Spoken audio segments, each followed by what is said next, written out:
The winter wind of 1884 howled across the Nevada desert like a wounded animal, carrying with it the sting of sand and the promise of a bitter night. Above, the moon hung cold and indifferent, casting long shadows across the barren landscape that stretched endlessly in every direction.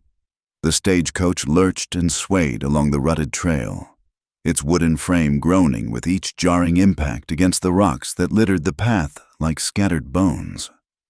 Inside the coach, Eleanor Whitfield pulled her gray woolen cloak tighter around her shoulders, though it did little to ward off the chill that seemed to seep through every crack and crevice of the vehicle. Her gloved fingers clutched a worn leather satchel pressed against her lap, all that remained of her former life. Within it lay a few precious mementos: a silver pocket watch that had belonged to her late husband Thomas, a small daguerreotype of their wedding day, and the deed to a property she could no longer call home. She was 26 years old, though the past year had aged her in ways that time alone could not account for. Her dark hair, once carefully arranged in the fashionable styles of Carson City, was now pulled back in a simple bun beneath her traveling bonnet. Her green eyes, which Thomas had once compared to spring meadows, now held the weariness of someone who had seen too much sorrow in too short a time. The other passengers dozed fitfully despite the rough ride. Across from her sat Mr. and Mrs. Cornelius Fletcher, an elderly couple heading west to California to live with their son. Mrs.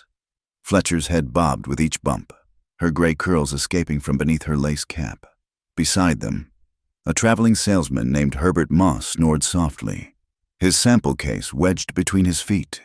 In the far corner, a young man who had introduced himself only as Charlie kept his hat pulled low over his eyes, though Eleanor suspected he wasn't truly sleeping.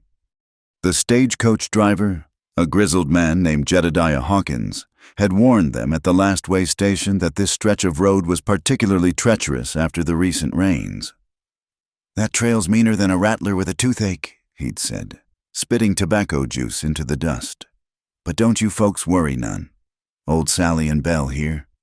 He'd patted the rumps of his lead horses. "They know every rock and rut between here and Elko." Eleanor had nodded politely, though privately she wondered if even the most sure-footed horses could navigate safely in the darkness that was rapidly descending upon them. The sun had set 2 hours ago, painting the sky in shades of purple and orange before fading to black.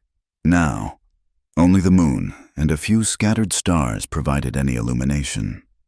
She shifted in her seat, trying to find a comfortable position on the hard wooden bench, the leather satchel pressed against her ribs, reminding her of why she was making this journey. After Thomas's death, she still couldn't bring herself to think of it as murder, though that's what the sheriff had called it. Staying in Carson City had become impossible. The whispers followed her everywhere, in the general store, at church, even at Thomas's graveside. Some said she'd driven him to his death with her modern ideas about women's suffrage and education. Others suggested darker things, intimating that perhaps she'd wanted him gone to claim his small fortune for herself. The truth was far simpler and more tragic. Thomas had refused to sell their land to Samuel Morrison, the territory's most powerful cattle baron. Morrison wanted to expand his empire, and their modest ranch sat squarely in the middle of his planned grazing routes. When Thomas held firm, Morrison's men had come in the night. Eleanor had found her husband the next morning, shot in the back while checking on their horses. The law had done nothing. Morrison owned the law in those parts, just as he owned most everything else. And so Eleanor had sold what she could, packed what she couldn't bear to leave behind, and bought a ticket on the first stagecoach heading anywhere but there. A particularly violent jolt brought her back to the present. The coach tilted dangerously to one side before righting itself. Mrs. Fletcher woke with a start, her hand flying to her chest. "Mercy me!" she exclaimed. "Was that—" Her words were cut short by an ominous crack that echoed through the night air like a gunshot. The stagecoach lurched again, this time listing heavily to the left. Eleanor felt her stomach drop as the vehicle ground to a halt, settling at an uncomfortable angle. From above, Jedediah's voice rang out in a string of curses that would have made a sailor blush. "Consarn it all to blazes! Of all the dad-blamed, gold-derned—" His boots hit the ground with a heavy thud as he jumped down from the driver's box. The passengers stirred uneasily. Herbert Moss rubbed his eyes and peered out the window. "What's happened? Are we under attack?" "Worse than that," came Jedediah's grim reply as he appeared at the coach door. His weathered face was creased with frustration in the moonlight. Axles cracked clean through. Must have been weakening for miles, and that last rock finished her off. Eleanor's heart sank. She knew enough about coaches to understand what this meant. A broken axle out here, miles from anywhere, in the dead of night. It was the kind of situation that figured prominently in the cautionary tales told around frontier fires. "Can you fix it?" Charlie asked, speaking for the first time in hours. His voice was younger than Eleanor had expected, perhaps no more than 18 or 19. Jedediah shook his head. "Not in the dark, and not without proper tools and a spare axle. We're stuck here till morning at the very least, and even then—" He trailed off, but his meaning was clear. Even in daylight, such repairs were difficult without the resources of a way station or town. "But surely we can't simply stay here." "Mrs." Fletcher protested, her voice rising with anxiety. "In the middle of nowhere, with no protection?" Now, Martha." "Mr." Fletcher soothed, though his own face showed concern. "I'm sure, Mr. Hawkins knows what's best." Jedediah removed his hat and ran a hand through his thinning hair. "The Willow Creek station is about 3 miles back the way we came. I could take 2 of you on the horses, get help, and be back by dawn. Take the Fletchers." Eleanor said immediately, "They shouldn't be out here in the cold all night." "Mrs." Fletcher began to protest, but her husband placed a gentle hand on her arm. "The young lady's right. My dear, my rheumatics are already acting up something fierce." As the arrangements were made, Eleanor helped Mrs. Fletcher gather her belongings. The older woman pressed Eleanor's hand. "Are you certain you'll be all right? Dear, a young woman alone." "I won't be alone," Eleanor assured her, though she wondered at her own calmness. "Mr. Moss and Charlie will be here." In truth, she wasn't sure which prospect frightened her more, staying with 2 strange men or attempting the 3-mile walk in darkness. But she'd learned in the past year that fear was a luxury she could no longer afford. Fear paralyzed you, made you weak, and weakness, in this harsh land, was often fatal. Within minutes, Jedediah had unhitched the 2 lead horses and helped the Fletchers mount. "I'll be back quick as I can," he promised. "Keep the fire going and stay inside the coach. There's a rifle under the driver's seat if you need it, though I pray to God you won't." Eleanor watched as the 3 figures disappeared into the darkness, the sound of hoofbeats gradually fading until only the wind remained. She turned back to find Herbert Moss already gathering scrub brush for a fire, while Charlie had retrieved the rifle and was checking its load. "Well," Moss said with forced cheer as he struck a match, "nothing like a little adventure to liven up a journey, eh?" Eleanor didn't reply. She stood beside the crippled stagecoach, her cloak whipping around her in the wind, and gazed out at the vast emptiness surrounding them. The moon had risen higher now, bathing the desert in an eerie silver light that made the familiar landscape look alien and forbidding. In the distance, she could see the dark shapes of hills hunched against the horizon like sleeping giants. The fire caught, casting a small circle of warmth and light against the overwhelming darkness. Eleanor moved closer to it, though she kept her back to the coach, unwilling to turn her face away from the desert. Something about this night felt different, charged with a significance she couldn't name. The broken axles seemed less like misfortune and more like fate, as if the universe had conspired to strand her in this exact spot at this exact moment. A coyote howled somewhere in the darkness, the sound long and mournful. Another answered it, then another, until the night was filled with their wild chorus. Eleanor shivered, but not entirely from cold. She thought of Thomas, of their little ranch, of all the dreams that had died with him. She'd been running for weeks now, fleeing from place to place like a leaf blown by the wind. But perhaps, she thought as she stared into the fire. It was time to stop running. The stagecoach had broken at midnight, stranding her in the middle of nowhere. But as Eleanor stood there in the flickering firelight, surrounded by the vast indifference of the desert, she felt something shift inside her. This was not an ending, but a beginning. Whatever came next, bandits, wolves, or worse, she would face it head on. She just hadn't counted on what would actually emerge from the darkness. A lone rider whose arrival would change everything she thought she knew about loss, love, and the courage to start again. The fire crackled and spit as Herbert Moss fed it another bundle of sagebrush, sending sparks spiraling up into the cold night air. An hour had passed since Jedediah departed with the Fletchers, and the vastness of their isolation was beginning to settle over the remaining travelers like a heavy blanket. "This wood's drier than a temperance meeting," Moss muttered, brushing dust from his hands. "Burns fast, but gives little warmth." Charlie had positioned himself on a flat rock near the coach, the rifle across his knees. His youth was more apparent now in the firelight. A sparse beard couldn't hide his smooth cheeks, and his eyes darted nervously at every sound from the darkness beyond their small circle of light. Eleanor had retrieved a wool blanket from her traveling bag and wrapped it around her shoulders.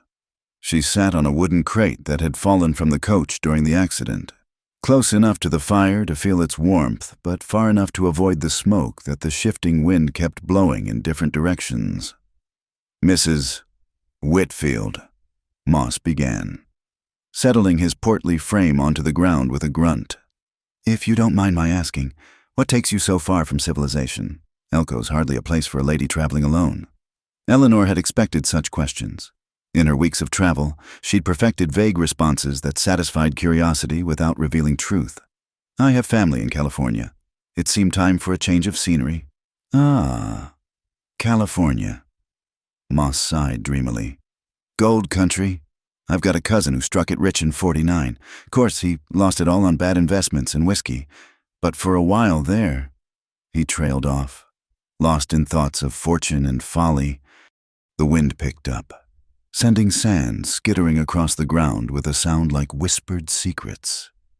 Eleanor pulled the blanket tighter, her thoughts drifting unbidden to that terrible morning 6 months ago. She'd been making breakfast when she heard the shot. Just one. Thomas always took his coffee on the porch at dawn, watching the sun paint the mountains gold. By the time she reached him, the coffee had spilled across the boards, mixing with the blood that pooled beneath him. The sheriff had come. Eventually, he'd stood in her kitchen, hat in hand, and explained how these things happened sometimes. Frontier justice, he'd called it, as if giving it a name somehow made it acceptable. "Your husband was a good man, Mrs. Whitfield, but he made powerful enemies. Maybe it's best if you consider moving on." Moving on, as if she could simply pack up her grief like linens in a trunk and start fresh somewhere else. But what choice did she have? The ranch was worthless without Thomas to work it, and staying meant facing Morrison's men every time she went to town. Their eyes followed her, cold and calculating, waiting to see what the widow would do. "You hear that?" Charlie's voice cut through her reverie, sharp with alarm. They all froze, listening. At first, there was only the wind and the pop of the fire. Then it came again, a low, mournful howl that seemed to rise from the earth itself. "Wolves," Moss breathed, his face pale in the firelight. "Or coyotes. Hard to tell." "Wolves," Eleanor said with certainty. She'd heard enough of both to know the difference. Coyotes yipped and barked like demented dogs. This sound was deeper, more primal, a call that spoke to something ancient in the human soul, something that remembered being prey. Another howl answered the first, this one closer, then another and another, until it seemed the entire desert had come alive with predatory voices. Charlie stood, raising the rifle. His hands shook slightly. "How many bullets we got?" "6 in the rifle," Eleanor answered, surprising herself with the calmness of her voice. "There might be more in the driver's box." "6 bullets won't stop a pack if they're determined," Moss said, sweat beading on his forehead despite the cold. He began gathering more brush, building the fire higher. But wolves don't usually attack humans. They're probably just curious. Eleanor wasn't so sure. This had been a hard winter. Jedediah had mentioned. Game was scarce, and desperate animals did desperate things. She stood slowly, scanning the darkness beyond the firelight. Yellow eyes flickered in and out of view. One pair, two, then too many to count. "They're circling us," she said quietly.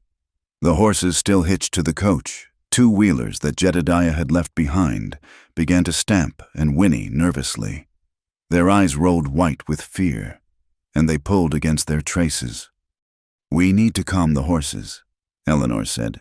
"If they bolt, they'll drag the coach and leave us completely exposed." She moved toward them slowly, speaking in low, soothing tones. "Easy now. Easy. That's good, girls." Her hands found their necks, feeling the trembling muscles beneath the sweat-dampened hair. She'd always had a way with horses. Thomas used to say she could gentle a Mustang with just her voice. Thomas, even now, surrounded by danger. She couldn't escape his ghost. He would have known what to do. He'd faced down claim jumpers and cattle thieves with the same quiet confidence he brought to everything. "Fear's just another form of respect," he'd told her once. "Respect the danger, but don't let it rule you." A wolf appeared at the edge of the firelight, massive and gray, its eyes reflecting the flames like golden coins. It stood perfectly still, testing the air, measuring the distance between hunger and risk. Charlie raised the rifle, but Eleanor held up a hand. "Wait! Don't shoot unless they charge. We need to save our ammunition." The wolf took a step forward, then another. Behind it, more shapes materialized from the darkness. The pack had made its decision. The humans were prey.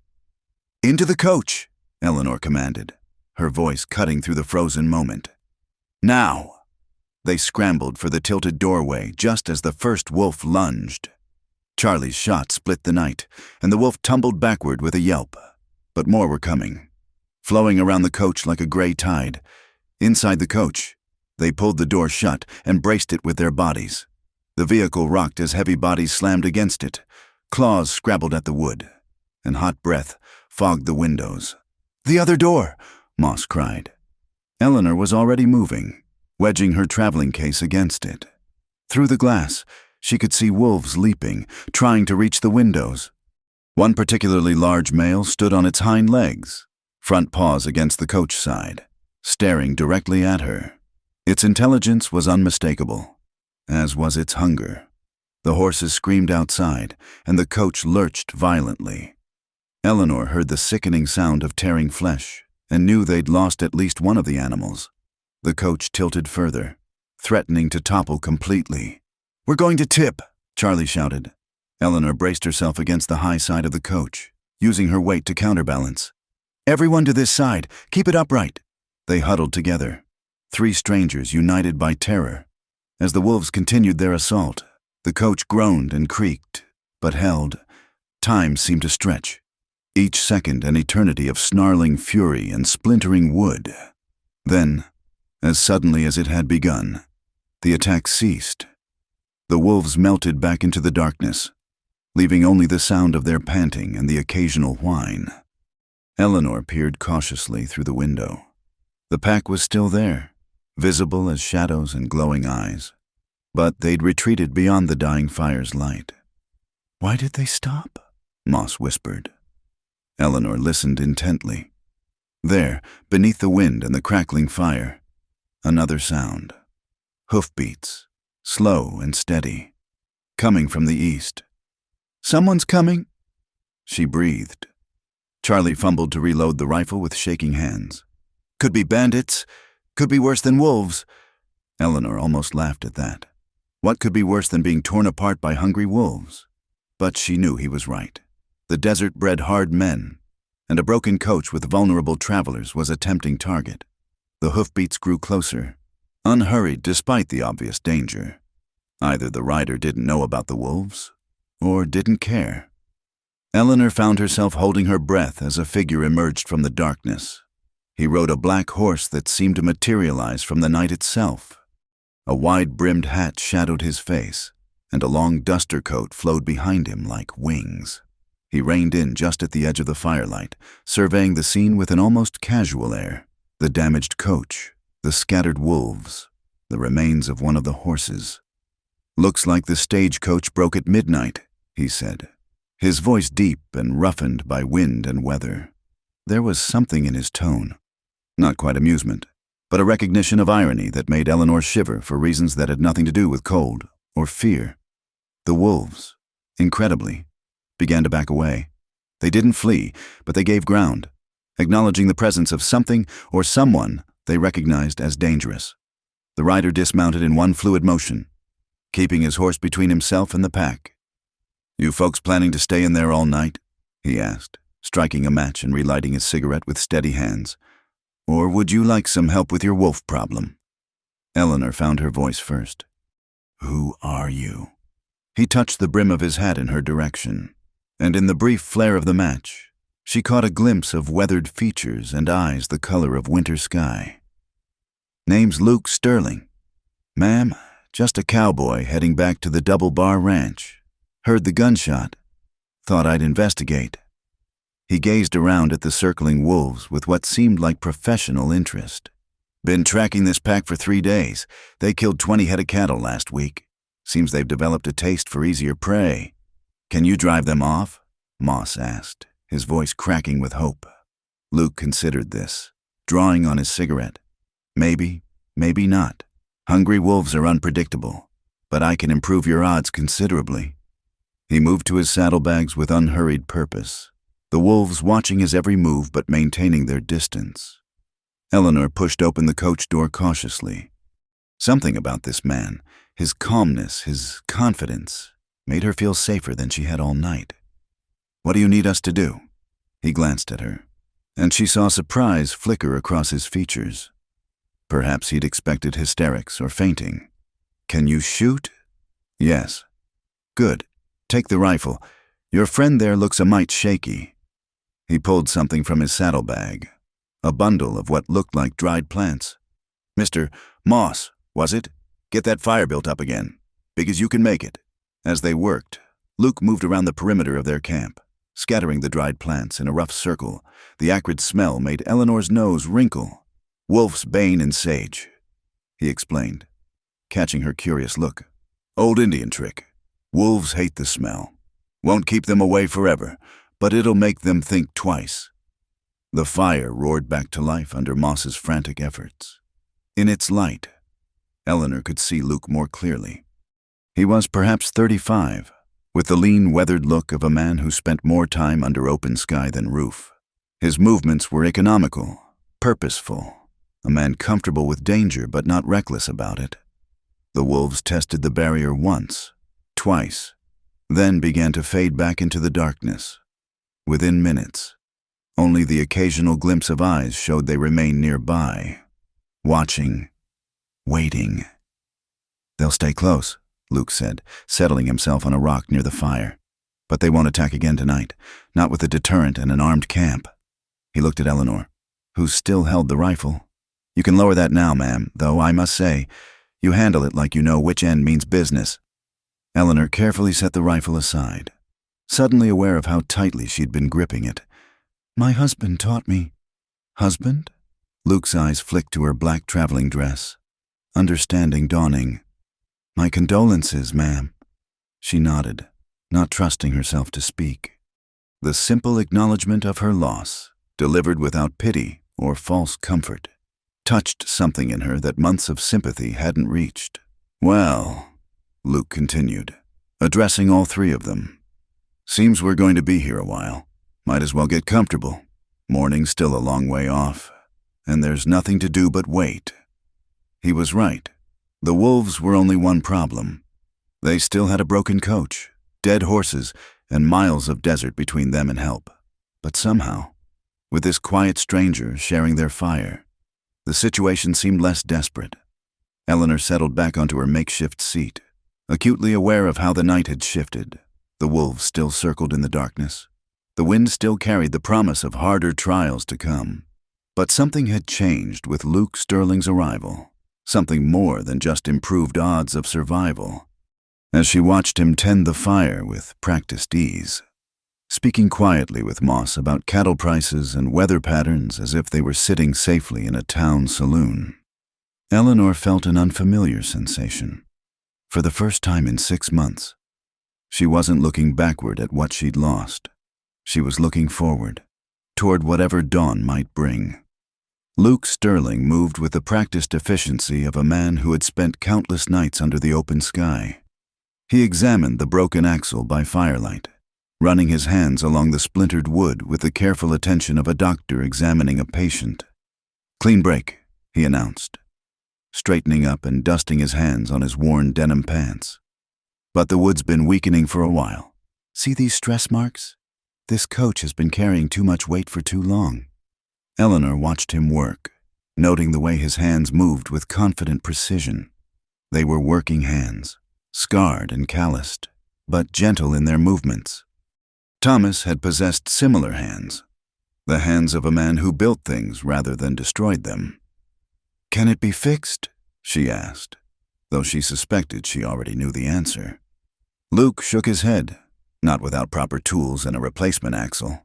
"Best we can do is shore it up enough to maybe limp a mile or two, but that would be risking all your necks." He glanced at the tilted coach. "No, you'll need to wait for help to arrive with the proper equipment."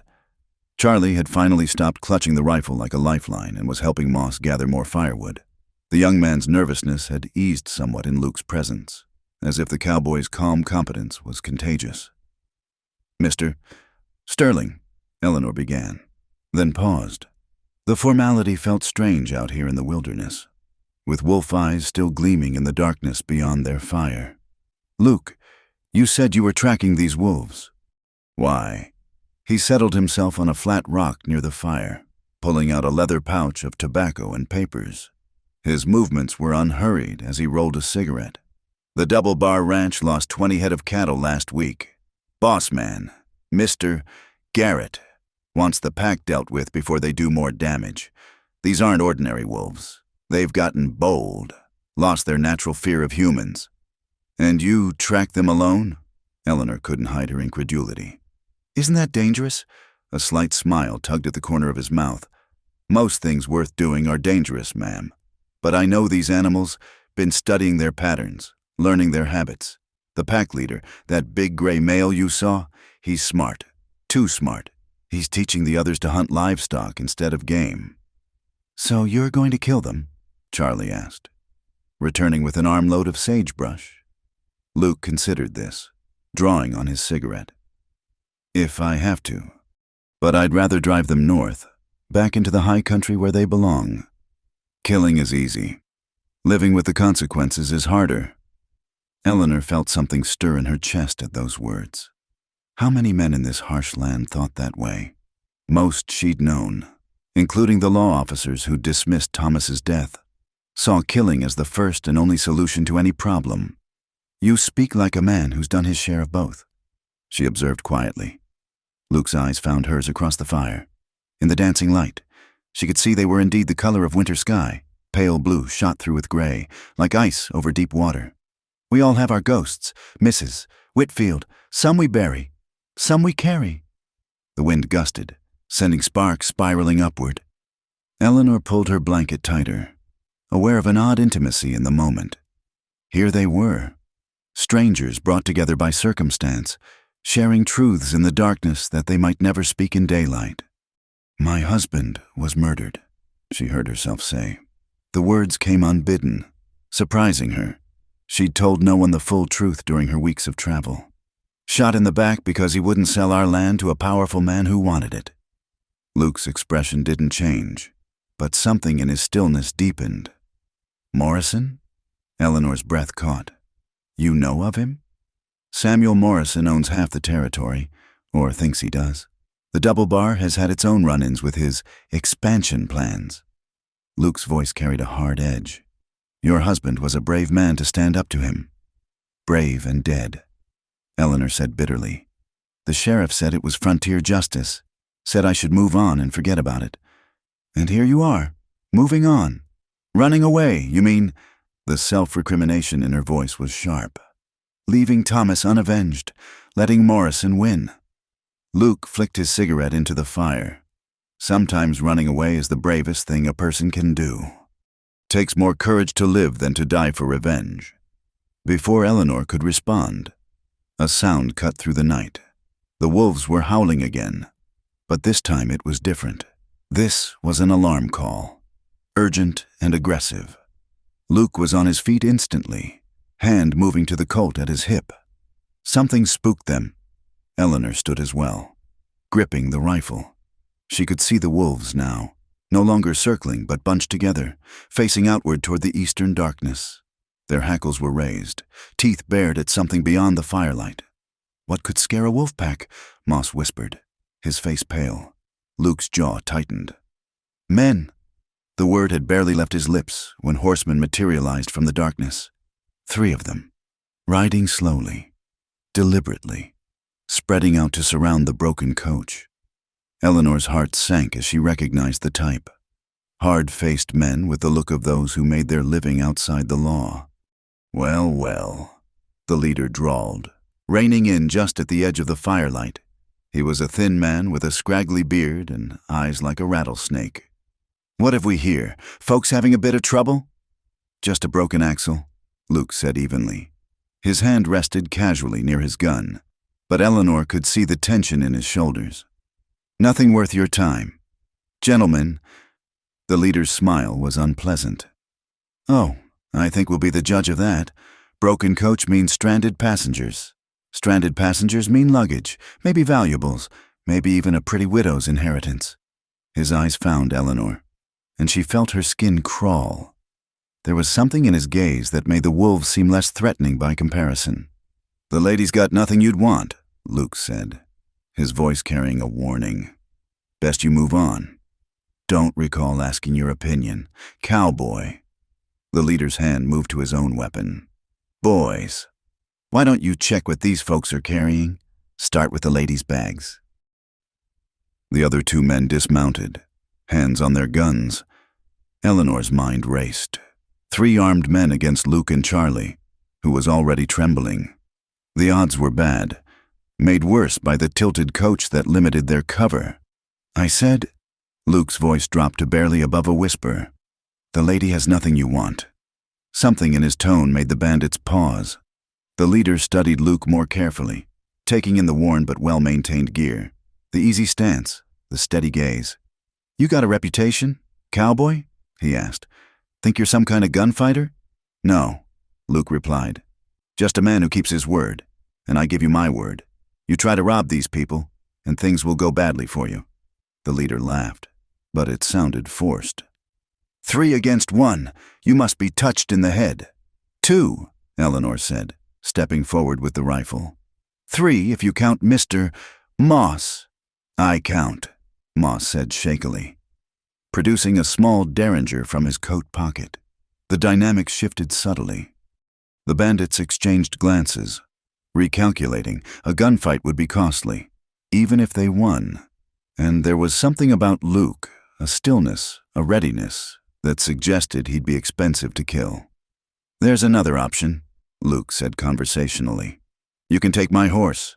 Good animal, worth more than anything these folks are carrying. You ride away. No blood spilled. Everyone goes home." Eleanor started to protest, but Luke silenced her with a slight gesture. The leader considered this. A horse was indeed valuable and could be sold with less risk than stolen goods, but his pride was at stake now. "Maybe we take the horse and the lady's things," he suggested. "No." Luke's response was flat, final. "The horse or lead, your choice." The tension stretched taut as a bowstring. Eleanor could hear her own heartbeat, loud as thunder. The wolves had gone silent, watching this human drama with predatory interest. Then, from the darkness, came the sound of multiple horses approaching fast. A voice called out, "Hello, the camp. Jedediah Hawkins here with help from Willow Creek." The bandits' heads swiveled toward the sound. In that moment of distraction, Luke's hand moved. His Colt appeared as if by magic, steady and aimed. "Seems your time's up," he said mildly. "Best skedaddle before the sheriff's men get here." The leader snarled something unintelligible, but he was already backing toward his horse. His men followed suit, mounting quickly. "This ain't over, cowboy." He spat. "I'll remember you. I'm counting on it." Luke replied. The bandits spurred their horses and vanished into the night, passing Jedediah's approaching party in a thunder of hoofbeats. Within moments, the coach driver appeared with several men from the way station, including a deputy sheriff. "Mrs. Whitfield, thank the Lord you're safe," Jedediah exclaimed, then noticed the stranger. "Who's this?" "Luke Sterling," Eleanor said, surprised by the warmth in her voice. "He saved our lives. Twice." As the men set about examining the coach and discussing repairs, Eleanor found herself standing beside Luke. He'd holstered his gun and was rolling another cigarette, hands as steady as if nothing had happened. "Your horse," she said. "You were really going to give them your horse?" He glanced at her, that slight smile returning. "Horse can be replaced. People can't. But out here, a man without a horse is just a man who has to walk a bit further." He lit the cigarette, the match briefly illuminating his weathered features. "Besides, I had a feeling it wouldn't come to that. Men like those are cowards at heart. They prey on the weak, but show them strength, and they fold. And if they hadn't," his smile widened slightly, "then things would have gotten interesting." Eleanor found herself smiling back, despite everything. There was something about this man, his quiet confidence, his unexpected philosophy, his willingness to risk everything for strangers, that drew her in a way she hadn't felt since Thomas. The thought of her husband sobered her. What was she doing, feeling attraction to another man when Thomas was barely 6 months in the ground? But even as guilt washed over her, she heard Thomas's voice in her memory. "Life's for the living. Ellie, don't you dare waste yours mourning me. The deputy wants to form a posse." Jedediah was saying, "Go after those bandits." Luke shook his head. "Waste of time. They'll be across the county line by dawn. Best to get these folks to safety." The deputy, a young man trying to look older behind a drooping mustache, seemed relieved by this practical advice. Plans were quickly made. The damaged coach would be left under guard while the passengers were taken to Willow Creek in a wagon the men had brought. As they prepared to leave, Eleanor found herself reluctant to say goodbye to Luke Sterling. He'd packed up his gear and caught his horse, preparing to resume his hunt for the wolf pack. "Thank you," she said simply, "for everything." He touched the brim of his hat. "My pleasure. Ma'am, you showed real sand tonight. Your husband taught you well." "He taught me to shoot," Eleanor corrected. "You taught me something else." Luke raised an eyebrow in question. "That sometimes the broken things are worth more than the whole ones." She said, "That coach brought me exactly where I needed to be." Understanding flickered in those winter sky eyes. "The stagecoach broke at midnight," he said softly, "and dawn's coming." As the wagon carried her toward Willow Creek, Eleanor looked back to see Luke Sterling silhouetted against the lightening eastern sky, a lone figure against the vastness of the desert. The wolves were gone, the bandits fled, and the night's terrors were fading like stars before the sun. But something new had taken root in the darkness, a connection forged in danger, tempered by courage, and promising more than just survival. Eleanor faced forward, toward the new day, carrying with her the memory of winter sky eyes and the knowledge that broken things could indeed be mended, sometimes in ways you'd never expect. The rock shelter was little more than a hollow carved by wind and time into the base of a sandstone cliff, but it offered protection from the rising storm. Eleanor pressed herself against the back wall, feeling the cold stone through her cloak as sand and grit swirled past the opening in horizontal sheets. Luke had spotted the storm coming before anyone else. They'd been traveling together for 2 hours. He'd appeared at the Willow Creek station that morning, coincidentally heading in the same direction as the repaired stagecoach. Or perhaps not so coincidentally, Eleanor had thought, noting the way his eyes found hers across the crowded way station dining room, when he'd offered to ride alongside the coach as extra protection, given the previous night's encounters. Jedediah had accepted gratefully. Eleanor had tried to ignore the flutter in her stomach when Luke touched his hat to her as she boarded. Now, huddled in the shallow cave with the storm raging outside, she was acutely aware of his presence beside her. They'd been separated from the coach when the sandstorm struck with sudden violence. Luke had grabbed her from her seat and pulled her onto his horse, riding hard for the shelter he'd remembered from previous travels. "These storms can last hours," he said, his voice barely audible over the howling wind. "The coach will have found shelter too. Jedediah knows this country." Eleanor nodded, though worry gnawed at her. Moss and Charlie were still with the coach, along with new passengers who joined them at Willow Creek. But there was nothing to be done except wait. She pulled her knees to her chest, trying to conserve warmth. The temperature had dropped dramatically with the storm, and her traveling dress offered little protection. Without comment, Luke shrugged off his duster and draped it around her shoulders. It smelled of leather and tobacco and something indefinably masculine. "You'll freeze," she protested. "I've weathered worse." He settled back against the wall, close enough that she could feel the heat radiating from his body. "Tell me about your husband." The request surprised her. Most men avoided the topic of dead husbands like they'd avoid smallpox. "Why?" "Because you loved him," Luke said simply. "And love deserves to be remembered." Eleanor was quiet for a long moment, listening to the storm rage. Then, surprising herself, she began to talk. "Thomas was unexpected. I met him at a church social in Kansas City. I was there visiting my aunt, trying to escape my father's plans to marry me off to a banker twice my age. Thomas was just passing through, buying supplies for his journey west." She smiled at the memory. "He couldn't dance, stepped on my feet 3 times during a waltz, but he made me laugh. And when he talked about the land he'd claimed in Nevada, about building something from nothing, I'd never heard anyone speak with such passion about the future." "So you married him." "Scandalized my entire family. A proper young lady from Missouri running off with a homesteader. My father threatened to disown me." Eleanor's voice carried no regret. "Thomas and I were married by a circuit judge in a mining camp. I wore my traveling dress and wildflowers in my hair. It was the happiest day of my life." Luke was quiet, encouraging her with his silence to continue. "We had 3 good years," Eleanor said softly.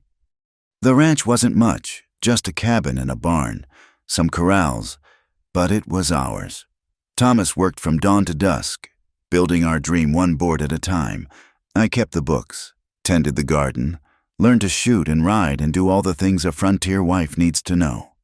And Morrison," Eleanor's jaw tightened, "started coming around last year, friendly at first, offering to buy us out for a fair price. Thomas refused politely. Then the offers got less friendly, and the price kept dropping. When Thomas still wouldn't sell..." She trailed off, unable to voice the rest. Luke didn't push, for which she was grateful. "What will you do in California?" he asked after a while. "I have a cousin in Sacramento. She runs a boarding house, says she can use the help." Eleanor tried to inject enthusiasm into her voice and failed. "It's honest work, but not what you want." It wasn't a question. Eleanor turned to look at him, studying his profile in the dim light. "What I want doesn't matter anymore. That died with Thomas." "Did it?" Luke's eyes found hers. "Seems to me you're still very much alive. Mrs. Whitfield, last night proved that. You faced down wolves and bandits without flinching. That's not the action of someone who's given up. I did what I had to do." "No," he corrected gently. "You did more than that. You could have cowered in that coach. Let others handle the danger. Instead, you stood tall. Your husband may be gone, but the strength he saw in you, that's still there." Eleanor felt tears prick her eyes. She'd been running on pure survival instinct for so long. She'd forgotten there might be more to life than simply enduring. "What about you?" she asked, deflecting. "What's your story?" Luke Sterling. He was quiet so long she thought he wouldn't answer. When he finally spoke, his voice carried the weight of old pain. "Had a spread up in Montana once. Wife to Sarah. She was sunshine in a bottle. That woman could make me laugh when nothing else could. His hands, Eleanor noticed, had clenched into fists. Cholera took her and our baby girl in '78. I buried them on a hill overlooking the valley, sold the land, and started drifting. I'm sorry, Eleanor whispered, understanding now the sadness that sometimes flickered in his eyes. Been moving ever since. Luke continued. Working cattle, tracking predators, fixing what needs fixing. Figured if I kept moving, the memories couldn't catch up. Do they? Every damn night. He smiled without humor. But lately, I've been thinking maybe running isn't the answer. Maybe Sarah would want better for me than a life spent looking backward. The storm's fury seemed to ease slightly, the howling wind dropping to a mere roar.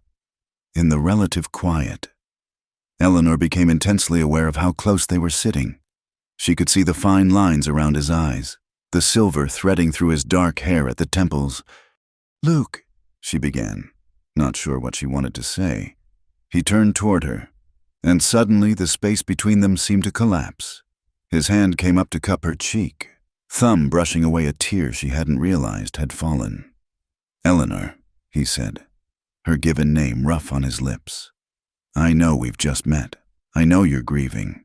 But there's something here, between us. Tell me you don't feel it too.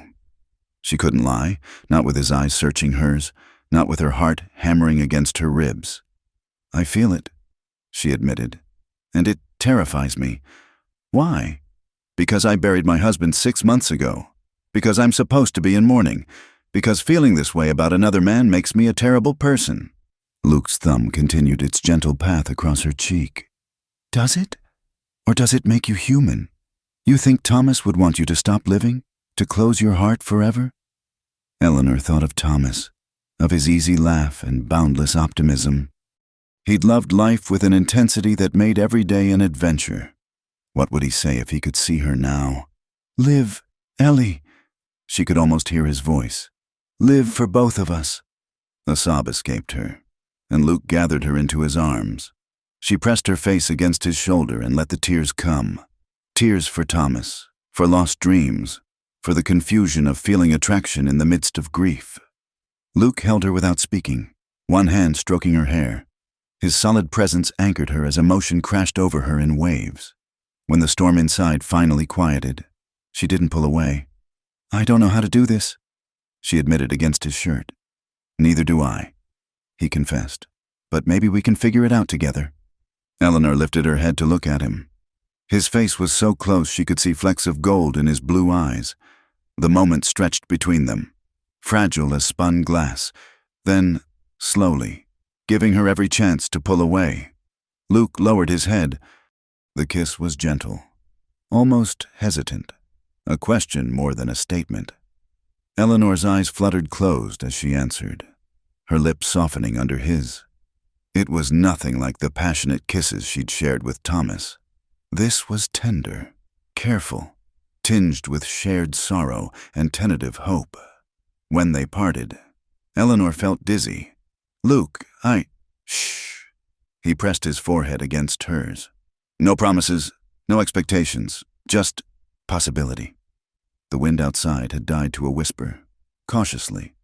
Luke moved to the cave entrance and peered out. Storm's passing. We should be able to move soon.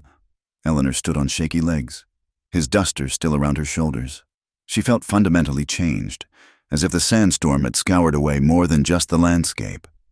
What happens now? She asked. Luke turned back to her, a slight smile playing at his lips. Now we find that stagecoach and get you to safety. After that, he shrugged. Maybe I'll find reasons to visit Sacramento. Check on the wolf population in California. Despite everything, Eleanor found herself smiling. I hear they're terrible in boarding houses. Very dangerous. Devastating. He agreed solemnly. Definitely require expert tracking. They prepared to leave the shelter, but before stepping out, Luke caught her hand. Eleanor, I want you to know what happened here. It doesn't obligate you to anything. You're free to go to California, start your new life. If you never want to see me again, I'll understand." Eleanor squeezed his fingers. "And if I do want to see you again," his smile widened, "then you'll find I'm a very persistent tracker." They emerged from the cave to find the world transformed. The sandstorm had rearranged the landscape, creating new dunes and exposing long-buried rocks. But the sun was breaking through the dissipating clouds, painting everything in shades of gold. Luke helped Eleanor onto his horse, then swung up behind her. As they rode toward the road, Eleanor leaned back against his chest, feeling safer than she had in months. The stagecoach had indeed found shelter, a grove of cottonwoods near a small spring. Jedediah greeted them with relief, while Moss fussed over Eleanor like a mother hen. But she barely heard their questions and exclamations. Her mind was full of possibilities, of paths that had seemed closed suddenly cracking open. As she reboarded the coach, Luke caught her eye. He'd resumed his position as outrider, but something fundamental had shifted between them. In the shelter of stone and storm, two broken souls had found something neither had been looking for, not healing, exactly, but the promise that healing was possible. The stagecoach rolled on toward California, but Eleanor no longer felt like she was running away. Instead, she was moving toward something new, something unexpected. Something that had begun when the stagecoach broke at midnight, and a lone cowboy appeared out of the darkness to fix more than just her ride. The first light of dawn painted the desert in shades of rose and gold as the stagecoach rolled steadily westward. They'd been traveling through the night after the sandstorm passed, making up for lost time. Eleanor dozed fitfully against the window, her dreams filled with winter sky eyes and the memory of strong arms holding her safe. She woke to the sound of Luke's voice, low and urgent. "Riders coming fast from the east, 6, maybe 7. Through the window, Eleanor could see him wheeling his black horse around, hand moving to check his rifle. Jedediah cursed from the driver's box and urged the horses to greater speed. "Could be nothing," Moss said hopefully, though his face had gone pale. "Could be other travelers." But Eleanor knew better. The hair on the back of her neck prickled with instinctive warning. She reached for the rifle Jedediah had stowed in the coach after their previous adventures. The riders came into view, spreading out in a familiar pattern. Eleanor's heart sank as she recognized the leader, the snake-eyed bandit from 2 nights ago. He'd brought reinforcements. "Ladies and gentlemen," Charlie whispered, "I believe we're in trouble." Luke had dropped back to ride beside the coach, his face grim. "They're trying to box us in. Jedediah, there's a defensible position about a mile ahead, ring of rocks near Dutchman's Creek. Can you make it?" "I'll make it or die trying," the driver shouted back, cracking his whip over the horses' heads. The race was on. The stagecoach thundered across the desert floor, wheels bouncing dangerously over rocks and ruts. Behind them, the bandits closed in, firing shots that cracked through the morning air. Eleanor braced herself in the corner of the coach, rifle ready. A new passenger who'd joined them at Willow Creek, a minister's wife named Mrs. Prudence Hartwell, was praying loudly. Clutching her Bible, Moss had produced his derringer again. Though his hands shook so badly, Eleanor doubted he could hit anything. "There!" Luke's shout carried over the chaos. "The rocks!" Eleanor saw it, a natural formation of boulders creating a rough circle, like an ancient fort. Jedediah hauled on the reins, bringing the coach skidding around behind the largest rocks just as more shots rang out. "Everyone out!" Luke commanded, already dismounting. "Take cover!" They scrambled from the coach, Eleanor helping Mrs. Hartwell, who seemed frozen with terror. Luke was everywhere at once, positioning Charlie behind solid cover, showing Moss how to brace his pistol for better aim, checking sightlines. "Mrs. Whitfield," he said, appearing at her elbow. "You and Mrs. Hartwell get behind those rocks there. Good field of fire, plenty of cover." Eleanor met his eyes. "Be careful." Something flickered in his gaze. Warmth, promise, determination. "Always am." The bandits had pulled up just out of effective rifle range, clearly assessing the situation. Eleanor counted 7 of them, all armed, all with the hard look of men who'd crossed too many lines to turn back. "Hello, the coach," the leader's voice carried across the distance. "No need for bloodshed. Just send out the pretty widow and whatever cash you're carrying, and we'll be on our way." "Go to hell," Jedediah shouted back. "That's unfriendly," the bandit replied. "Boys, show them we mean business." The outlaws opened fire, bullets spanging off rocks and sending chips of stone flying. Eleanor pressed herself low, sighting down her rifle barrel. She waited for a clear shot. Thomas's lessons echoing in her memory. Patience, Ellie. Let them make the mistake. One bandit grew bold, spurring his horse closer. Eleanor squeezed the trigger, and the man tumbled from his saddle with a cry. First blood to the defenders. "Nice shot," Luke called, approval clear in his voice. The firefight intensified. Luke's rifle cracked steadily, each shot carefully placed. Even Charlie managed to wound one attacker, whooping with a mixture of triumph and terror. But they were outnumbered, and Eleanor could see the bandits maneuvering, trying to flank their position. Then she spotted movement to their left, two outlaws creeping through a wash, using the terrain to approach unseen. They'd be on top of Moss's position in moments. Without thinking, Eleanor left her cover, sprinting across open ground. Bullets whined past her ears as she dove behind a smaller rock formation. Coming up firing, her first shot took one bandit in the shoulder, spinning him around. The second went wide, but it was enough to alert Luke to the danger. He appeared like an avenging angel, Colt in hand, dropping the second flanker with two precise shots. Then his free arm was around Eleanor, dragging her to better cover. "What the hell were you thinking?" he demanded, and she could hear fear beneath the anger. "Saving Moss," she gasped, adrenaline making her voice shake. "Nearly got yourself killed doing it." But his hand squeezed her shoulder briefly before he turned back to the fight. The battle raged for what felt like hours, but was probably only minutes. Then, suddenly, the thunder of more hoofbeats filled the air. Eleanor's heart sank. More bandits. But the riders who crested the hill wore badges, and at their head rode a familiar figure, Deputy Morrison from Willow Creek, the eager young man with the drooping mustache. "Surrender in the name of the law," he shouted, his voice cracking only slightly. The bandits, caught between the rocks and the posse, had no choice. One by one, they threw down their weapons, hands raised in defeat. The snake-eyed leader glared pure venom at Eleanor as the deputies bound his hands. "Should have minded your own business, widow," he spat. Luke stepped between them, his presence a silent threat. The bandit subsided, muttering curses as he was led away. As the immediate danger passed, Eleanor found herself trembling with delayed reaction. She'd killed a man, wounded him fatally. At least, the reality of it hit her like a physical blow. Luke was there immediately, his hands gentle on her arms. "First time is always hard," he said quietly. "But you did what you had to do. You saved lives today." "I know," Eleanor managed. "It's just different from shooting targets," he finished. "I know. But that man would have killed Moss without hesitation. Would have killed all of us. You protected innocent people. There's no shame in that." Deputy Morrison approached, hat in hand. "Ma'am, Mr. Sterling, I can't thank you enough.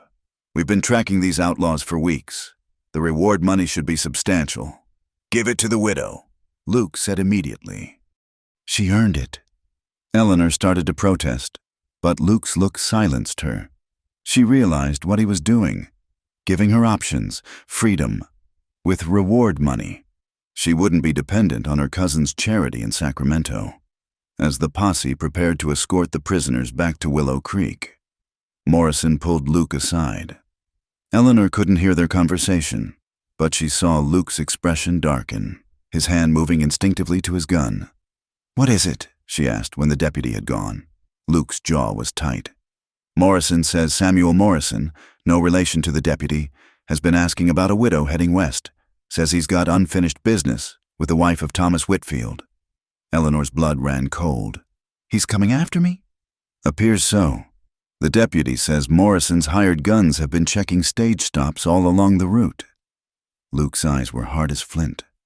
He doesn't like loose ends, and you're a witness to what his men did to your husband. But I never saw them. I found Thomas after... Doesn't matter. You're a threat to him just by existing, by potentially talking to the wrong people. Luke turned to face her fully. Eleanor, you can't go to Sacramento. It's the obvious destination. He'll find you there. Despair washed over her. Would she never be free of Samuel Morrison's shadow? Then where can I go? Luke was quiet for a long moment, clearly wrestling with something. Finally, he spoke. The Double Bar Ranch needs a bookkeeper. Mrs. Garrett's been after her husband to hire someone for months. She's tired of doing the accounts herself. It's honest work, good people, and... He paused. And I could keep an eye on you. Make sure Morrison's men don't find you. Eleanor's heart raced. Work at the ranch where Luke worked. See him every day. The prospect was thrilling and terrifying in equal measure. I couldn't impose, she said weakly. It's not imposing if they need you. And they do. Luke's voice softened. Eleanor, I'm not asking for anything you're not ready to give. But let me help you. Let me keep you safe until we can deal with Morrison permanently. Deal with him how? Luke's smile was sharp as a blade. Legal-like, of course. The Garretts have connections Morrison doesn't know about. Federal marshals who'd be very interested in his land-grabbing schemes. But it'll take time to build a case. Time you need to stay hidden. Eleanor looked around at the morning desert, at the scattered evidence of the gunfight, at the stagecoach that had brought her so far from everything she'd known. Then she looked at Luke Sterling, this unlikely protector who'd appeared just when she needed him most. All right, she said quietly. I'll go to the Double Bar. Relief flickered across his features. You won't regret it. The Garretts are good people, fair, and the ranch is beautiful, mountains and meadows. Nothing like this desert. As they prepared to continue the journey, Mrs. Hartwell approached Eleanor. The minister's wife had been silent throughout the gunfight, but now her eyes shone with something like awe. My dear, she said, I've never seen such courage. You were magnificent. Eleanor didn't feel magnificent. She felt tired and scared and confused, but she managed a smile. We all do what we must. Mrs. Hartwell. Indeed, but not all of us do it with such grace. The older woman pressed Eleanor's hand. That young man of yours, he's a keeper. He's not my... Eleanor began, then stopped. What was Luke to her? Protector? Friend? Something more? Mrs. Hartwell smiled knowingly. Of course not, dear, but perhaps he should be. As the stagecoach rolled on, now escorted by several deputies. Eleanor found herself watching Luke ride alongside. He sat his horse with easy grace, alert to every sound and movement, dedicated to keeping them safe. She thought about the twists of fate that had brought them together. If the axle hadn't broken, if the wolves hadn't attacked, if the sandstorm hadn't driven them to shelter together, so many ifs. But perhaps Luke had been right. Perhaps some things were meant to be. The sun climbed higher, warming the desert air. Ahead lay new challenges, Morrison's threat, the uncertainties of life at the Double Bar, the complicated feelings growing between her and Luke. But for the first time since Thomas's death, Eleanor felt something besides grief and fear. She felt hope. The stagecoach that had broken at midnight had become a vehicle for transformation, and the lone cowboy who'd appeared from the darkness, he'd fixed far more than just her ride. He'd shown her that even broken hearts could beat again. The Double Bar Ranch spread across a valley like something from a dream, with the Rocky Mountains rising majestically in the background. After days of desert travel, Eleanor felt her breath catch at the sight of green meadows, grazing cattle, and cottonwoods lining a crystal-clear stream. The main house sat on a small rise, a two-story structure of logs and stone that spoke of permanence and prosperity. Luke reined in beside the stagecoach as they approached the ranch gates. Welcome to your new home, he said quietly. And Eleanor heard layers of meaning in those simple words.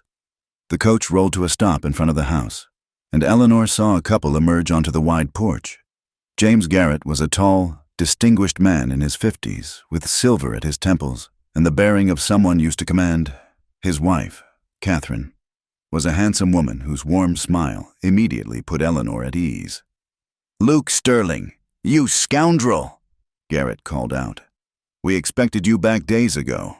And what's this about bringing visitors?" Luke dismounted and helped Eleanor from the coach. "James, Catherine, this is Mrs.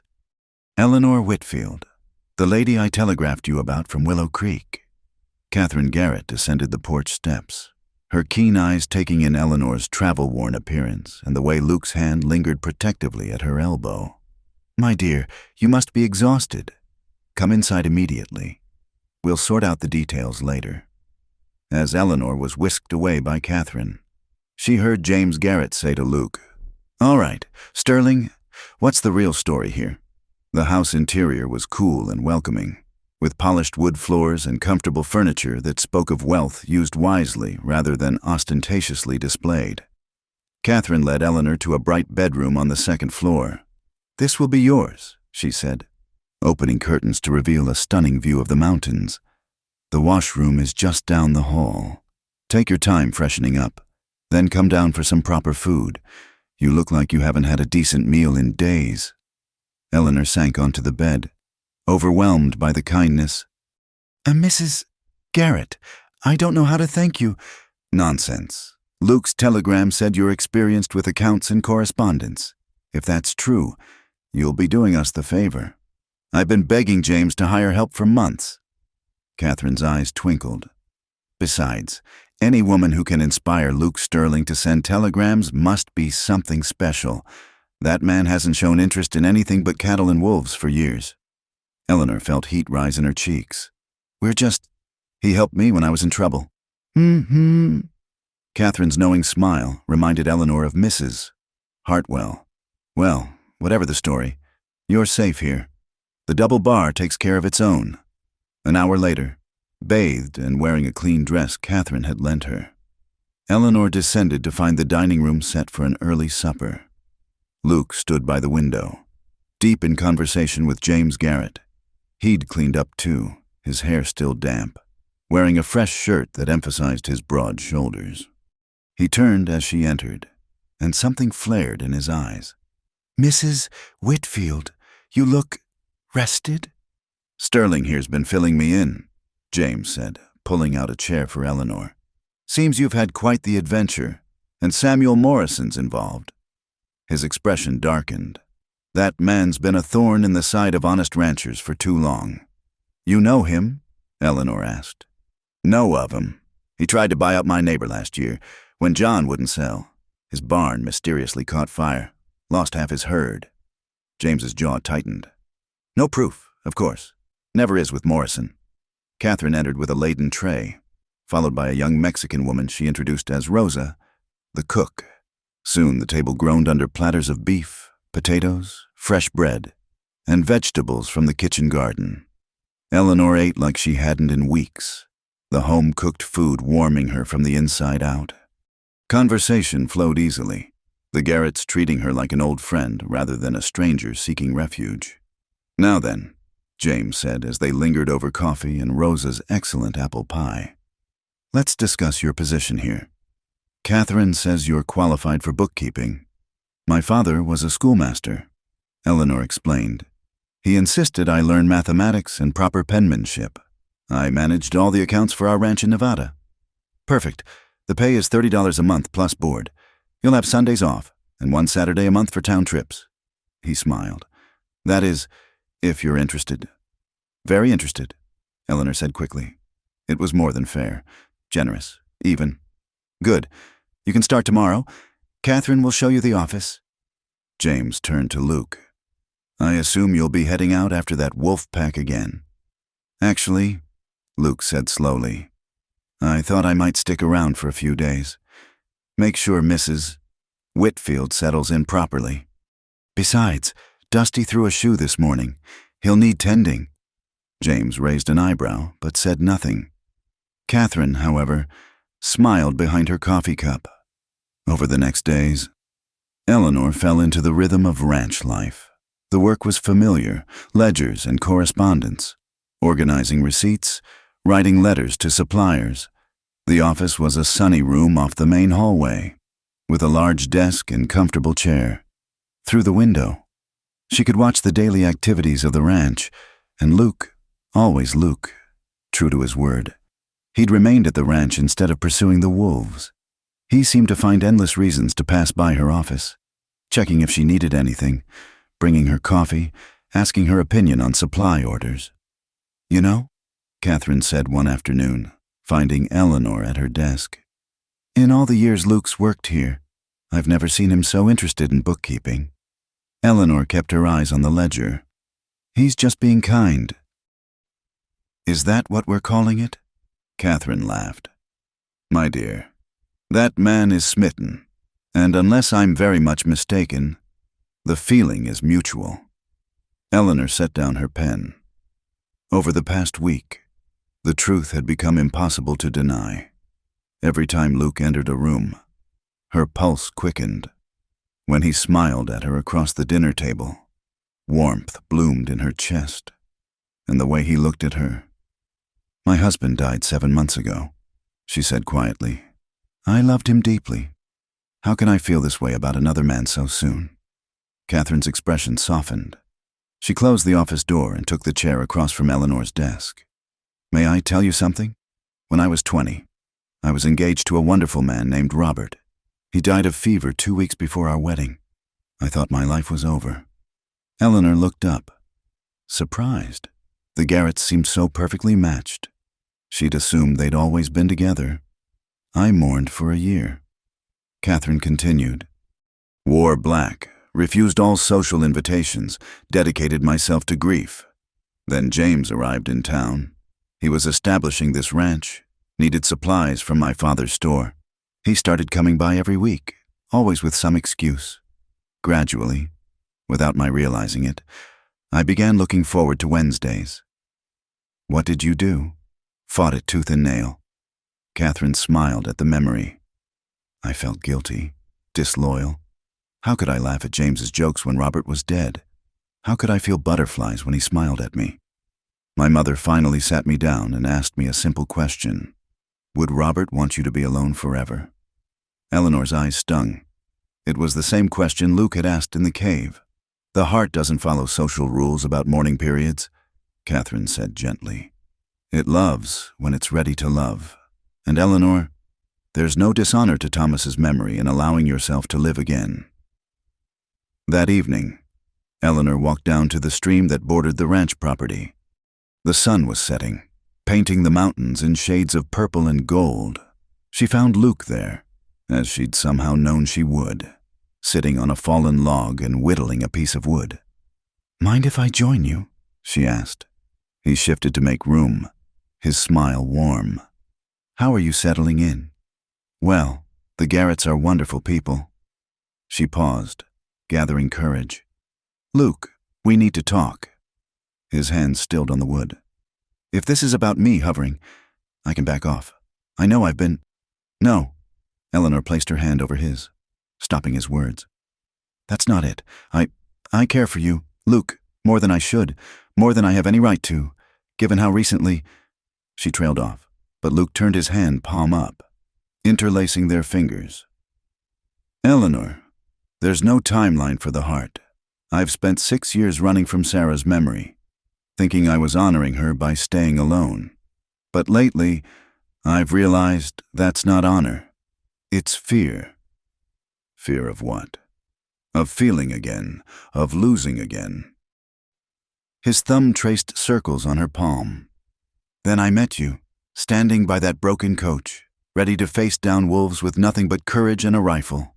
And something inside me that's been frozen for years started to thaw." Eleanor's breath caught. "Luke, I'm not asking for promises," he said quickly. "I know you need time, but I want you to know that I'll wait. However long it takes, I'll wait." Eleanor studied his face in the fading light, the weathered lines, the sincere eyes, the gentle strength that had drawn her from the beginning. "What if I don't want you to wait?"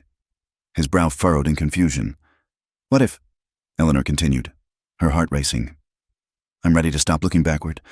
What if I want to see where this path leads? With you? Hope dawned in Luke's eyes. Are you sure? Instead of answering with words, Eleanor leaned in and kissed him. This time, unlike in the cave, there was no hesitation. His arms came around her, pulling her close, and she melted into his embrace. The kiss was deeper, surer, full of promise.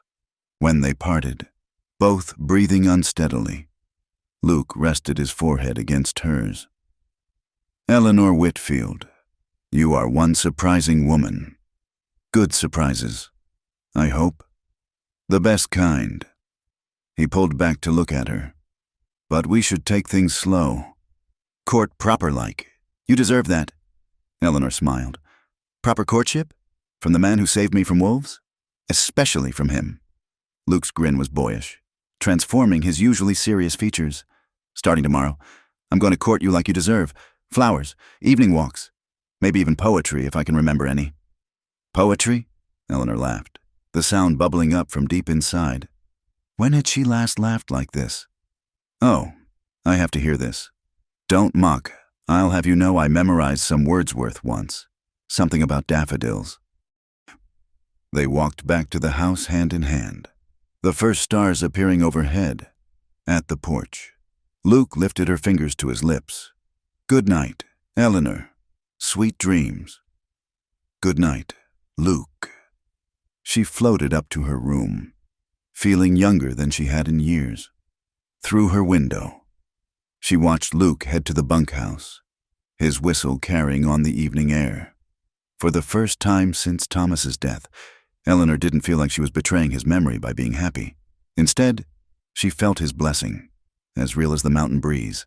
Live, Ellie. She could almost hear him say, be happy. You deserve it.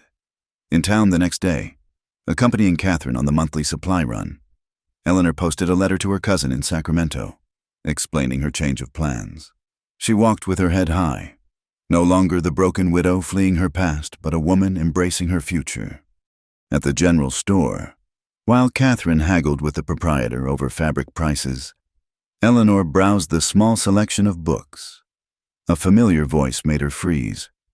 Well, Mrs. Whitfield. She turned to find a well-dressed man with cold gray eyes standing behind her. Though she'd never met him, she knew instantly who he was. The resemblance to the sheriff who dismissed Thomas's murder was unmistakable. Mr. Morrison, she said, proud when her voice didn't shake. I heard you'd left Carson City. I was concerned. His smile was all teeth, no warmth. A widow alone in the world, so vulnerable. I wanted to make sure you were well cared for. As you can see, I'm fine. Are you? Because I also heard you've been spreading stories, ugly rumors about what happened to your husband. He stepped closer, lowering his voice. That's unwise. Mrs. Whitfield. Very unwise. Fear crawled up Eleanor's spine, but she held her ground. I've told no stories. I've simply left to start a new life. Good. Keep it that way. Morrison's eyes glittered dangerously. Because if I hear you've been talking to federal marshals or anyone else about your husband's unfortunate accident, well, accidents can happen to anyone, even on a well-protected ranch. He tipped his hat mockingly and strode out, leaving Eleanor shaking. Catherine appeared at her elbow immediately. Who was that? She demanded, noting Eleanor's pallor. Samuel Morrison. Catherine's expression hardened. That snake. How dare he threaten you in broad daylight? She steered Eleanor outside. We're going to the sheriff's office right now. But Eleanor knew it would do no good. Morrison was too careful, too powerful. He'd made his threat clear without saying anything actionable. This was the game he played, the fear he wielded like a weapon. As they climbed into the wagon, Eleanor made a decision. She wouldn't live in fear. She wouldn't let Morrison drive her from this new life she was building. But she also wouldn't be foolish. It was time to fight back, and she knew just the man to help her do it. Word of Morrison's threat spread through the Double Bar Ranch like wildfire. By evening, The entire outfit knew that the territory's most dangerous man had confronted their bookkeeper in town. The ranch hands, usually jovial at supper, ate in grim silence, hands unconsciously checking their sidearms. Luke's reaction had been the most intense. When Catherine told him what happened, his face had gone stone cold, a muscle jumping in his jaw. He'd walked out without a word, and Eleanor had watched from her window as he saddled his horse and rode off into the gathering dusk. Now, as midnight approached, Eleanor paced her room, unable to sleep. Morrison's words echoed in her mind. Accidents can happen to anyone. She thought of Thomas, shot in the back while drinking his morning coffee. Would Morrison come for her the same way? A soft tap at her door made her jump. "Eleanor, it's Luke." She opened the door to find him standing in the hallway, hat in hand. His clothes were dusty, as if he'd ridden hard and far. "We need to talk," he said quietly. "But not here. Meet me in the barn in 5 minutes." Puzzled, but trusting, Eleanor threw a shawl over her nightdress and crept downstairs. The house was silent. The Garretts long since retired. She slipped out the back door and made her way to the barn, where a single lantern cast dancing shadows on the walls. Luke was waiting, along with James Garrett and, surprisingly, a man she didn't recognize, tall and lean, with a marshal's star glinting on his vest. "Eleanor," James said, "this is Federal Marshal William Thornton. He's been investigating Morrison for months." The marshal touched his hat brim. "Ma'am, I'm sorry to meet under these circumstances, but when Sterling told me about Morrison's threat today, I knew it was time to act." "Act how?" Eleanor asked, pulling her shawl tighter. "Morrison's gotten bold," Thornton explained. "Threatening you in public means he's either very confident or very desperate. My guess is both. You see, we've been building a case against him. Land fraud, intimidation, suspected murder, but we needed a witness brave enough to testify." Eleanor's mouth went dry. "You want me to testify about Thomas?" "Not just about your husband," the marshal said gently. "About everything, the threats, the harassment, what happened today. Your testimony could be the key to bringing Morrison down." "But I have no proof." "You have something better," Luke interrupted. "You have credibility. A respectable widow with no reason to lie. Combined with the evidence Marshal Thornton's gathered, it could be enough." Eleanor sank onto a hay bale. Mind racing? Testifying meant painting an even bigger target on her back. Morrison had killed Thomas for refusing to sell land. What would he do to stop her from sending him to prison? "There's more," Thornton continued. "We've been tracking Morrison's movements. He's planning something big. A land grab that would give him control of water rights for half the territory. If he succeeds, every small rancher in the area will be forced to sell or die of thirst." "When?" James demanded. "Soon. Within the week. We think he's been meeting with bought judges, preparing paperwork." Thornton's expression was grave. "Once those documents are filed, it'll be nearly impossible to undo. Legal theft, all nice and tidy." Eleanor looked at Luke, seeing her own determination reflected in his eyes. "What do you need me to do?" Relief crossed the marshal's weathered features. "Testify before Judge Harrison in Silver Creek. He's the one honest judge left in the territory, which is why we need to move fast. Morrison's trying to get him removed." "When?" "Day after tomorrow. We'll provide protection." "Of course. I'll be her protection," Luke said flatly. "No offense, Marshal, but I don't trust anyone else with her safety." Thornton nodded. "Fair enough. Sterling's reputation precedes him, ma'am. You'll be in good hands." They spent another hour discussing details. Travel routes, safe houses, contingency plans. When the marshal finally left, promising to return at dawn, Eleanor found herself alone with Luke and James. "This is dangerous," James said bluntly. "Morrison won't go down without a fight. Are you certain about this, Eleanor?" She thought of Thomas, of their little ranch, of dreams cut short by a coward's bullet. "I've been running for months. It's time to stop." James nodded approvingly. "The double bar stands behind you, whatever you need." He clapped Luke on the shoulder. "Keep her safe, Sterling. With my life." Luke replied simply. After James left, Eleanor and Luke stood in the lantern light, the weight of what lay ahead settling over them. "You don't have to do this," Luke said softly. "We could find another way." "No," Eleanor's voice was firm. "Morrison took everything from me, my husband, my home, my future. I won't let him do the same to others." Luke studied her face, then pulled her into his arms. Eleanor melted against him, drawing strength from his solid presence. "Brave woman," he murmured against her hair. "Thomas was a lucky man. I'm the lucky one," Eleanor whispered. "To have loved him, and now—" She pulled back to meet his eyes. "Now to have found you." Luke's kiss was fierce, protective, full of unspoken promises. When they parted, he cupped her face in his hands. "After this is over, after Morrison's behind bars where he belongs, I want to court you proper, take you to church socials, Sunday picnics, all of it." "Despite everything," Eleanor smiled. "Already planning our future, Mr. Sterling? Been planning it since you stood by that broken coach and faced down a wolf pack without flinching." His thumb traced her cheekbone.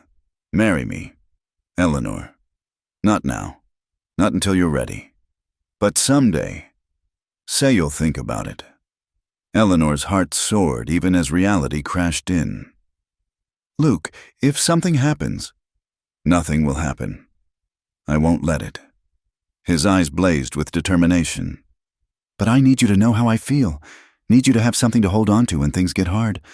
"Yes," Eleanor breathed. "When this is over, when Morrison can't hurt anyone else, yes, I'll marry you." Luke's smile transformed his face, making him look years younger. "Eleanor Whitfield, you just made me the happiest man in the territory." They left the barn separately to avoid gossip, but Eleanor felt the connection between them like an invisible thread. In her room, she penned a letter to Thomas's grave, telling him about Luke, about the choice she'd made, about the love that had found her in the midst of loss. She sealed it, planning to place it on his headstone when this was all over.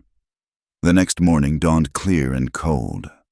Eleanor dressed carefully in her most respectable outfit, a navy dress with pearl buttons that Catherine had altered to fit perfectly. If she was going to face down the most powerful man in the territory, she'd do it looking like the lady she was. Luke was waiting with the horses, his own appearance transformed. Gone was the dusty cowboy. In his place stood a man in a black suit and string tie, looking every inch the professional gunman. The Colt at his hip and the rifle in his saddle scabbard were well-oiled and ready. "You clean up nice, Mr. Sterling," Eleanor said, trying for lightness. His smile was tight. "You look beautiful and brave. Thomas would be proud." They set out with Marshal Thornton and 2 deputies, taking a circuitous route to avoid Morrison's known hideouts. The journey to Silver Creek would take most of the day, winding through canyons and forests to approach the town from an unexpected direction. As they rode, Eleanor found herself memorizing every detail, the way the morning sun caught in Luke's hair, the creak of saddle leather, the cry of a hawk overhead. If things went wrong, she wanted to remember this, riding toward justice with a good man at her side. They stopped at noon to rest the horses. While the others stood guard, Luke and Eleanor found a moment alone by a small stream. "Scared?" he asked. "Terrified," Eleanor admitted. "But also, ready. Does that make sense?" "Perfect sense." He took her hand. "That's what courage is, being scared and doing it anyway." "Is that what you felt facing those bandits?" Luke considered. "No, that was training. Instinct. This, caring about someone enough to fear losing them, this is harder." Eleanor squeezed his fingers. "We're going to get through this, both of us, and then we'll have that future you're planning. Church socials and all? Especially church socials. I want to see you try to dance." His laugh eased some of the tension. "Fair warning, I'm worse than your Thomas was. Might cripple you for life." They mounted up again, pushing harder now as afternoon waned. Silver Creek appeared just as the sun touched the western peaks, a modest town built around a single main street. Marshal Thornton led them to a boarding house on the quiet end of town. "Judge Harrison's expecting us first thing tomorrow." he explained. "Tonight, we lay low.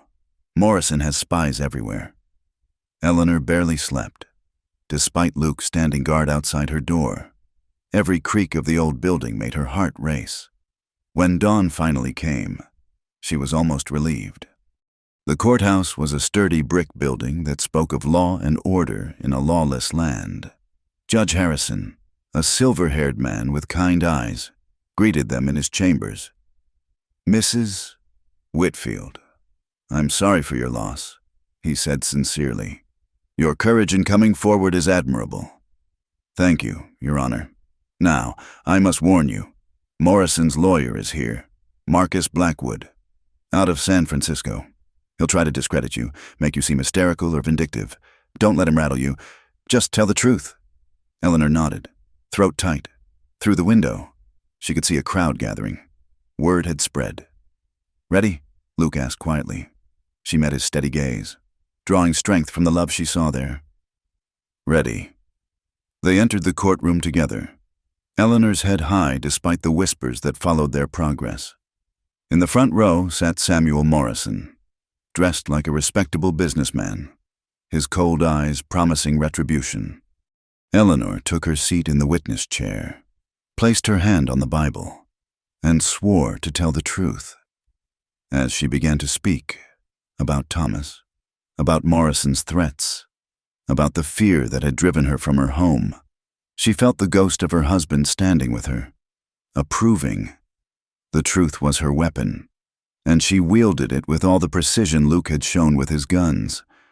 Morrison's face grew darker with every word, his carefully constructed facade beginning to crack. When Blackwood rose to cross-examine, Eleanor was ready. She answered his insinuations with calm dignity, his accusations with documented facts. She was no hysterical widow, but a woman seeking justice, and everyone in that courtroom could see it. "You claim, Mr. Morrison threatened you." Blackwood sneered. "Yet you have no witnesses." "I have my word," Eleanor replied steadily. "And a question. Why would I lie? What could I possibly gain from accusing one of the most powerful men in the territory unless it were true?" Murmurs ran through the crowd. Even Morrison's paid supporters looked uncertain. Then Luke took the stand, testifying about the attempts on Eleanor's life, the bandits who'd mentioned Morrison by name. Other witnesses followed, ranchers who'd been threatened, families driven from their lands, a parade of Morrison's victims finally given voice. By noon, the tide had turned. Morrison's lawyer was sweating, his client's face a mask of barely controlled rage. When Judge Harrison called a recess, Morrison rose abruptly and strode out, his men flanking him. "He's running," Marshal Thornton said grimly. "Deputies, with me. We're ending this now." Luke started to follow, but Eleanor caught his arm. "Be careful. Always am." He kissed her quickly, fiercely. "Stay here. Stay safe." Then he was gone, leaving Eleanor in the suddenly quiet courtroom. Catherine Garrett appeared at her elbow, having arrived that morning with James. "You were magnificent," Catherine said warmly. "Thomas would be so proud." Eleanor managed a smile, but her eyes were on the door Luke had vanished through, somewhere out there. The final confrontation was playing out. Minutes stretched like hours. Then, gunshots, distant but distinct. Eleanor's heart stopped. More shots, shouts, the thunder of running horses.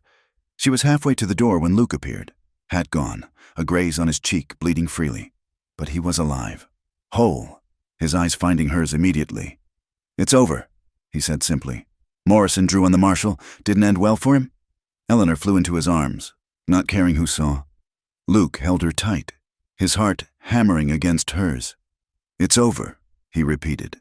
"You're free. You're safe." Judge Harrison emerged from his chambers, taking in the scene with satisfaction. "I believe we can consider this case closed. Mrs. Whitfield, the court thanks you for your courage. Justice has been served." As they left the courthouse, Eleanor felt a weight she'd carried for months finally lift. Morrison was gone.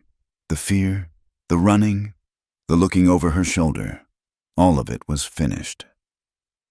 "What now?" she asked Luke as they stood in the afternoon sun. He smiled, that rare, full smile that transformed his weathered features. Now? Now I court you proper, like I promised, starting with dinner at the hotel restaurant. I hear they make a fine roast beef. Eleanor laughed, feeling lighter than air. Dinner sounds perfect. As they walked down Silver Creek's main street, arm in arm, Eleanor sent up a silent thank you to Thomas. He'd loved her enough to want her happiness, even beyond death, and he'd somehow, through tragedy and providence, led her to Luke. The stagecoach had broken at midnight, stranding her in the desert with wolves circling. But that breakdown had brought Luke Sterling into her life, a man who'd fixed far more than broken axles and wounded hearts. He'd shown her that love could bloom again, even in the harshest ground. That courage wasn't the absence of fear, but the determination to stand tall despite it. That sometimes the end of one story was really the beginning of another. As Luke held the restaurant door for her, his eyes warm with promise, Eleanor stepped through into her new life. The past would always be part of her, but it no longer defined her. She was no longer Thomas Whitfield's widow. She was Eleanor, bookkeeper, witness for justice, and soon-to-be bride of Luke Sterling.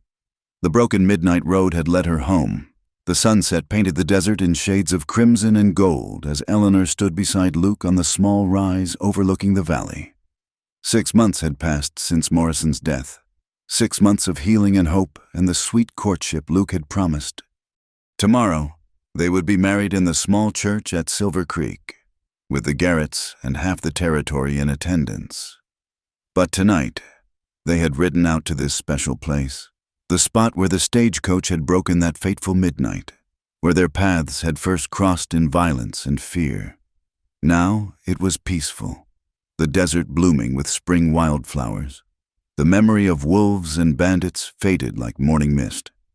"Strange to be back here," Eleanor said softly, her hand secure in Luke's. "Full circle," he agreed, pulling her closer, "though I prefer it without the broken axle and wolf pack." Eleanor laughed, the sound carrying across the empty landscape. She'd learned to laugh again these past months, to find joy in simple things. Morning coffee with Luke, Catherine's teasing, the satisfaction of balanced ledgers, Sunday rides through the mountains. "I've been thinking," she said, watching the sun sink toward the horizon. "About that night, about fate." What about it? If the stagecoach hadn't broken at midnight, exactly then, exactly there, we never would have met. I'd have gone on to Sacramento. You'd have tracked your wolves, and our paths would never have crossed. Luke turned her to face him, his hands gentle on her shoulders. Maybe, or maybe we'd have found each other anyway. Some things are meant to be. Eleanor. She studied his face, weathered by sun and wind, but softened by love. The past months had changed him too, the lonely drifter replaced by a man with purpose, with roots, with a future to build. "Do you ever think about them?" she asked. "Thomas and Sarah?" "Every day," Luke admitted, "but not with pain anymore. With gratitude. They shaped us, made us who we are. The love we learned with them, that's what allows us to love each other now." Eleanor nodded, understanding perfectly. Tomorrow, when she walked down the aisle in the dress Catherine had helped her sew, she would carry a small photograph of Thomas in her bouquet, not from obligation or guilt, but from respect for the journey that had brought her here. "I went to his grave last week," she said. "Left the letter I wrote that night in the barn. Told him about you, about us. It felt right, like closing a book gently, with love, before opening another." "And this new book?" Luke asked, his thumb tracing her cheekbone. "What's it about?" Eleanor smiled, thinking of the life they'd planned, the little house being built on the far corner of the double bar, close enough to continue her work, but private enough for newlyweds, the children they hoped for, the years of partnership stretching ahead like the vast desert, full of challenge and beauty in equal measure. "It's about second chances," she said, "about building something lasting from broken pieces, about a woman who thought her life was over and a man who'd forgotten how to hope, finding each other in the most unlikely place." "Sounds like a good story," Luke murmured, bending to kiss her. The best, Eleanor agreed against his lips. As they rode back toward the ranch, the first stars appearing overhead, Eleanor reflected on the journey that had brought her here. The midnight breakdown had seemed like disaster, stranded, vulnerable, surrounded by predators both animal and human. But it had been a blessing in disguise, forcing her to stop running, to stand and fight, to open her heart to unexpected possibilities. Tomorrow, she would become Eleanor Sterling. The widow Whitfield would be laid to rest as gently as Thomas himself, with love and respect, but without clinging to grief. She was not replacing her past, but building upon it, creating something new and strong and beautiful. "Penny for your thoughts," Luke said as they approached the ranch lights. "Just thinking about midnight," Eleanor replied. "How it's both an ending and a beginning. The death of one day, the birth of another. Deep thoughts for a soon-to-be bride. Happy thoughts," she corrected. "The stagecoach broke at midnight. Luke, but dawn always comes." He reached over to squeeze her hand, understanding flowing between them without need for words. Tomorrow would dawn bright and clear, bringing with it the promise of a life built on love, trust, and the courage to begin again. As they dismounted at the barn, Luke caught her in his arms one last time. "No regrets?" he asked, searching her face. "None," Eleanor said firmly. "The road was hard, but it led me to you. How could I regret that?" They parted at the house. Tradition demanded they not see each other again until the wedding. But Eleanor felt the connection between them, strong as forged steel, flexible as prairie grass, enduring as the mountains that watched over the valley. In her room, she opened the window to let in the night breeze. Somewhere in the darkness, a coyote called, not threatening now, just part of the wild symphony of the frontier. She thought of that terrifying night when the wolves circled, of Luke appearing like an answer to prayers she hadn't known she was praying.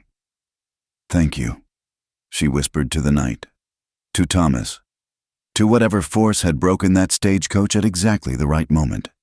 "Thank you for the breaking that led to mending." Tomorrow, she would stand before God and witnesses to pledge her love to Luke Sterling. But tonight, she stood alone at her window, no longer running, no longer afraid, no longer defined by loss. She was simply Eleanor, survivor, fighter, woman in love. The stagecoach had broken at midnight, and in that breaking, she had found her way home. Thank you so much for listening to this Wild West love story. I hope Eleanor and Luke's journey touched your heart as much as it touched mine. Where are you listening to this story right now? I'd love to know. Leave a comment below and let's connect. Don't forget to subscribe to the From Wild West channel for more tales of love, courage, and adventure in the American frontier. Share your thoughts about Eleanor and Luke's romance in the comments. Did their love story inspire you? What was your favorite moment? Until next time, partners, keep riding toward your own sunrise.